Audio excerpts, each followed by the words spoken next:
ਸਾਡੇ ਫੀਡ ਦਾ ਗੋਦਾਮ ਆ ਸਾਡੇ ਕੋਲ ਕਿੰਨੀ ਫੀਡ ਦੀ ਬੋਰੀਆਂ ਪਈਆਂ ਤੇ ਆਪਾਂ ਝੋਲੀਆਂ ਭਰ ਲੀਆਂ ਤੇ ਅੱਗੇ ਹੁਣ ਹੋਰ ਝੋਲੀਆਂ ਭਰਨ ਦੀ ਤਿਆਰੀ ਕਰਨੇ ਆ।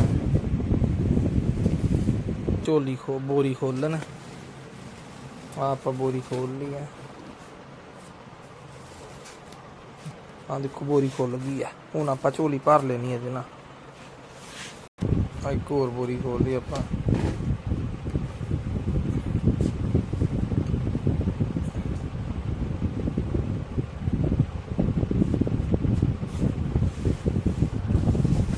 ਇੱਧਰ ਆਪਾਂ ਝੋਲੀਆਂ ਭਰ ਕੇ ਰੱਖੀਆਂ ਆ।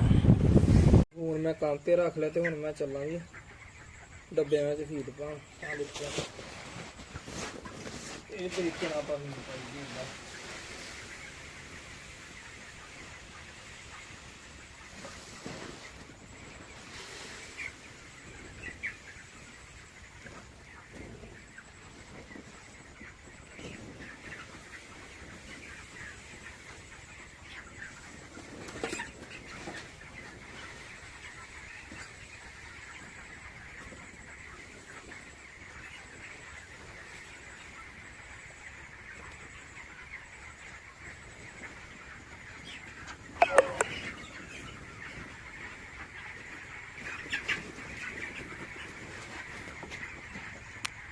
ਆਪਾਂ ਝੋਲੀ ਭਰੀ ਜੀ ਆ।